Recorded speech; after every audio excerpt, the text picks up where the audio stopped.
بسم اللہ الرحمن الرحیم۔ السلام علیکم دوستو، کیسے ہیں آپ سب؟ ٹھیک ہیں جی، اللہ کا شکر میں بڑے مزے میں ہوں۔ یہ جی ہماری گاڑی کے ساتھ ساتھ جو آپ کو دریا نظر آ رہا ہے یہ ہیڈ سائفن ہے، اور یہ ہم جا رہے ہیں میلسی کی انٹرنس سے پہلے یہاں سے کراس کر کے اس کا برج تو ہم میلسی میں داخل ہوتے ہیں۔ تو ہمارا پلان تو یہ ہے کہ یہاں پہ واپسی پہ جو ہے نا فش جو ہے وہ انجوائے کریں گے۔ تو یہاں پہ میلسی میں ہمارے یہ بڑے اچھے دوست ہیں ناصر ماہر بھائی، یہ میرے ساتھ یوسف جویا صاحب ہیں، یہ ان کے استاد بھی ہیں، ان کا آپس میں خوب مذاق ہے۔ تو یوسف جویا پہ ان کو چھیڑ رہے تھے کہ یہ جو گانیاں یہ بکری کی گانیاں ہیں، ٹھیک ہے جی، تو وہ یہ کہہ رہے تھے کہ یہ تمہارے گلے میں پوری آ سکتی ہیں۔ تو میں ناصر بھائی سے پوچھ رہا تھا کہ یار یہ گانی تو بڑی چھوٹی سی ہے، تو کیا یہ بکریوں کو پوری آ جاتی ہے؟ تو وہ کہتے جی بالکل ایزیلی آ جاتی ہے۔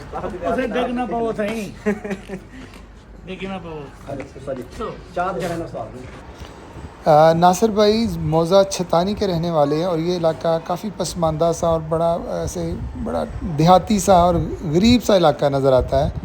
تو ان کے گھر کے تھوڑا ساتھ ہی ان کی وہ فارم تھا جہاں پہ انہوں نے بکریاں رکھی ہوئی ہیں۔ تو انہوں نے پھر ہمیں گائیڈ کیا کہ آپ اپنی گاڑی یہاں پہ پارک کر لیں، اور پھر ہم ان کے چلے گئے جہاں پہ ان کی بکریاں رکھی ہوئی ہیں۔ یہاں پہ میری 3-4 بکریاں آئی ہوئی تھیں، تو سب سے پہلے یہ تماشا میری ہی بکری ہے، جیسے اس نے مجھے دیکھا تو وہ نکل کے وہ میرے پاس آ گئی، اس کو میں اچھی طرح سے ملا۔ اس کے بعد پھر میری ایک بکری ہے جی مکھنی۔ دیکھیں جانور کو جب تقریباً 15 دن کے بعد میں ملا ہوں، لیکن وہ جانور بالکل مجھے بڑی اچھی طرح سے جو ہے نا ملے ہیں۔ حالانکہ دوسرے جانور بھی تھے، لیکن جو ان کے ساتھ میری اٹیچمنٹ تھی وہ باقی جانور سے نہیں تھی۔ تو ماشاءاللہ سے ناصر بھائی کے پاس اچھی بکری ہیں۔ یہ ہماری جی نیلی بکری ہے، اس کا نام ہم نے رکھا ہوا ہے نیلی۔ یہ بھی بہت پیاری اور بڑی خوبصورت بکری ہے۔ اور یہاں پہ ایک ہماری چھوٹی بکری ہے، اس کا نام میں نے یہ چھوٹی سی خریدی ہے، اس کا نام ہے باربی۔ لیکن باربی جو تھی یہ زیادہ ہائٹ نہیں کر سکی، اور اس کا ایک تھن بھی خراب ہو گیا تھا۔ ناصر بھائی کے فارم پہ ہم تقریباً جی آدھا گھنٹہ رکے اور ان کی تمام بکریاں دیکھیں۔ اس کے بعد پھر ہمارا یہ نیکسٹ پلان تھا، یہاں پہ قریب ایک اور دوست رہتے ہیں میاں رضوان صاحب، تو میں ان سے پہلے کبھی نہیں ملا، یہ میری ان سے فرسٹ میٹنگ ہونی تھی۔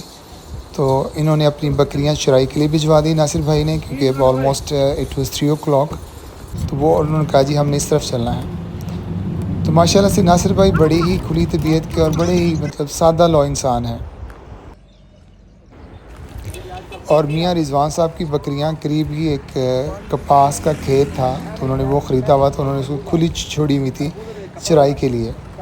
اچھا میرے مائنڈ میں تھا کہ میاں رضوان صاحب کوئی بڑی ایج کے انسان ہوں گے، لیکن یہ وائٹ شباکیز میں بالکل نوجوان ینگ مین جو تھا، ہی از مسٹر رضوان۔ تو یہ ان سے میری فرسٹ ملاقات تھی، اور ماشاءاللہ سے بہت ہی اچھے طریقے سے پیش آئے، ان سے مل کے بہت اچھا لگا۔ وہ بھی میری طرح سے بھی فریشر ہیں، یعنی ان کو بھی صرف 2-3 سال ہی ہوئے ہیں گوڈ فارمنگ شروع کرتے ہوئے۔ تو بہرحال ان کا جی ماشاءاللہ بکریاں دیکھ کے دل خوش ہوا، کیونکہ میں مختلف جگہوں پہ جاتا رہتا ہوں، لیکن بہت کم ہوتا ہے کہ اتنی صحت مند ہٹی کٹی ماشاءاللہ بکریاں بہت کم نظر آتی ہیں۔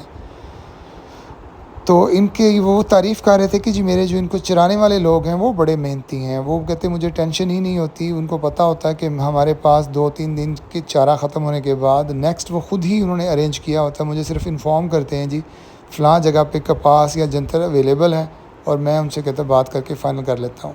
اور میری بکریاں اسی طرح سے، حالانکہ ان دنوں میں کپاس ابھی لوگوں کو ملنا شروع نہیں ہوئی تھی، لیکن انہوں نے ماشاءاللہ سے ان کو خوب کپاس ابھی تک کھلا کے ان کو صحیح ہٹا کٹا ماشاءاللہ کیا ہوا ہے۔ شام کا منظر وہاں بہت پیارا تھا، مغرب کی اذان ہونے والی تھی، سورج غروب ہو رہا تھا، اور اس طرح سے کھیتوں میں اور بکریوں کے درمیان جو آپ کا پیشن ہو، جو آپ کی ہابی ہو، تو بہت اچھا فیل ہوا۔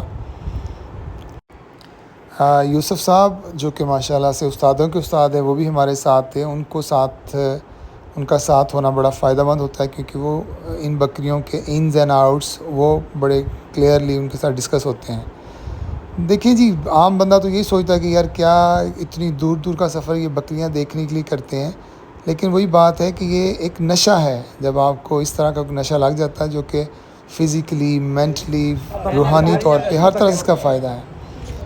اس کے بعد جی وہ پھر ہم آگے ان کے اس جگہ پہ جہاں پہ ان کا گھر ہے، ان کی یہاں پہ ماشاءاللہ کافی پراپرٹی ہے رضوان صاحب کی، تو بکریاں بھی چرائی سے واپس کھیتوں میں سے آ جائے گی، ہم مین سڑک سے آگے وہ سامنے ان کا گھر ہے، اور یہ ان کی بکریاں چرائی سے واپس آ چکی ہوئی ہیں۔ تو گھر کے سامنے یہ جو خالی جگہ ہے یہ بھی ان کے رضوان صاحب کی ملکیت ہے، تو یہ اس کے بعد رات 10-11 بجے تک یہاں پہ رہتی ہیں، جب تک کیونکہ ورکرز جو ہیں سونا نہیں ہوتا انہیں، جب سونا ہوتا ہے تو پھر آگے اندر ان کی ایک انہوں نے ایسے احاطہ ہے، 4 دیواری ہے، اس کے اندر ان کو لاک کر دیتے ہیں، اور ورنہ شام 10-11-12 بجے تک یہ باہر ایسے کھاتی رہتی ہیں اور بیٹھ کے آرام کرتی رہتی ہیں۔ تو یہ میاں رضوان صاحب کے پاس تقریباً ماشاءاللہ جی تقریباً 80 سے 90 بکریاں ہیں۔ چھوٹے بچے جو ہیں وہ زیادہ وہ چرائی پہ نہیں لے کے جاتے، ان کو وہ وہیں روک لیتے ہیں ادھر پیچھے اپنے فارم پہ ہی۔ تو یہ ادھر سے بھی پیٹ بھر کے واپس آئی ہیں، جب آئی ہیں یہاں بھی آ کے جو ہے نا وہ اس طرح سے جنتا رکھا وہ کھاتی رہتی ہے۔ اور آخر پہ جی پھر ہم ہیڈ سائفن پہ آ گئے، وہاں پہ ناصر بھائی نے ہماری مہمان نوازی کی، انہوں نے ہمارے لیے فش آرڈر کی، اور واقعتاً نہیں فش ہم کھاتے رہتے ہیں ادھر ادھر سے، لیکن وہاں کی جو کوئی اسپیشل شاپ تھی جو ناصر بھائی اس کو پریفر کرتے ہیں ہمیشہ، وہاں کی فش ماشاءاللہ سے بہت اچھی تھی، مزہ آیا۔ اور آخر پہ جی ہم پھر وہاں سے روانہ ہونے سے پہلے ایک بڑی اسمائلنگ فیسز کے ساتھ ایک دوسرے کو گلے ملے، اور ایک آخری جو تھی وہ تصویر بنوائی۔ اللہ تعالیٰ سب کو خوش و خرم رکھے۔ Thank you Allah.